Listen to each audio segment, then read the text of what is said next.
रविवार का एक सुहाना दिन था। 9 वर्षीय बालक रोहित ने दोपहर के भोजन के बाद घर के कामकाज में अपनी मां का हाथ बटाया। यह देखकर रोहित की मां ने रोहित की पीठ थपथपाई तथा उसे दीर्घायु होने का आशीर्वाद दिया और कहा, बड़े होकर तुम भी अपने पिताजी की तरह घर के छोटे मोटे कार्यों में अपना सहयोग दे सकते हो। काश तुम्हारे पिताजी यहाँ होते, परंतु वे तो अधिकतर बाहर की यात्रा पर ही रहते हैं। बाथरूम का नल टपक रहा है। नल मिस्त्री कई बार कहने पर भी ऐसे छोटे मोटे कार्यों के लिए घर पर नहीं आता। इस पर रोहित ने तुरंत कहा, यह कार्य मैं कर सकता हूँ मम्मी। उसकी माँ ने ना में उत्तर दिया तथा सोने के लिए शयन कक्ष में चली गई। रोहित ने अपने आप से कहा, नल की मरम्मत करना तो एक आसान सा कार्य होना चाहिए। मैंने अपने पिताजी को इसकी मरम्मत करते हुए कई बार देखा है। वह मरम्मत की प्रक्रिया को याद करने लगा। रिंच को उठाओ, उसे नल की चूड़ी पर कस लो तथा नल को खोल लो, फिर वाशर को बदल लो और फिर नल को वापस कसकर उसी जगह पर फिट कर दो।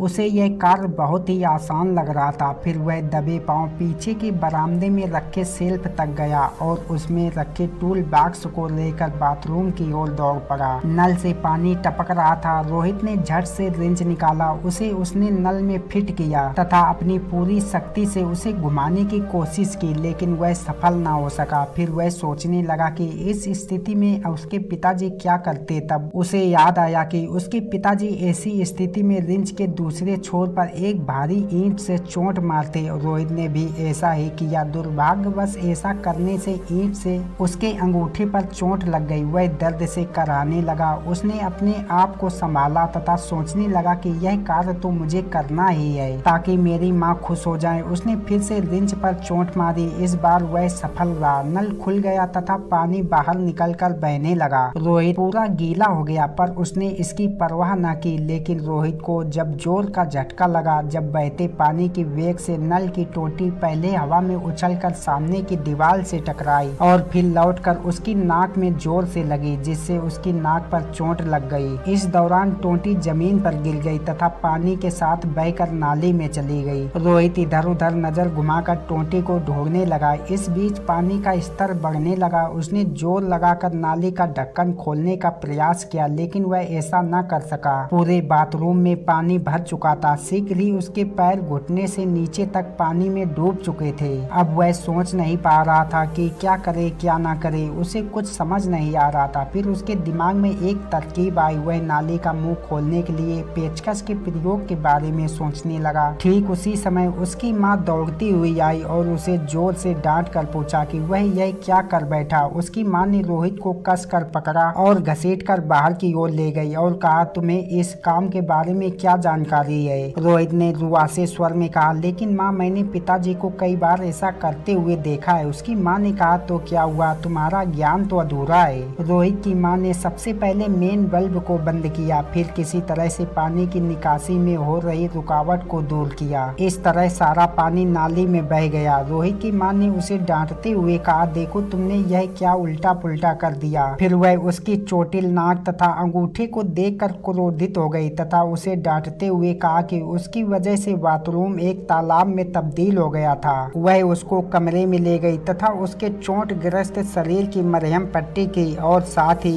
एक बात को हमेशा याद रखने की हिदायत दी, किसी चीज का कम ज्ञान होना खतरनाक साबित हो सकता है। इस बात को सदैव याद रखना। इस कहानी से हमें यह शिक्षा मिलती है कि जीवन में सफलता प्राप्त करने के लिए किसी कार्य विशेष की अच्छी जानकारी होना अत्यंत आवश्यक है। व्यक्ति हमेशा खुद को और दूसरों को हानि पहुंचाता है। धन्यवाद मेरे प्रिय दोस्तों, फिर मिलते हैं एक और नई कहानी में। तब तक आप सभी लोग अपना ख्याल रखें।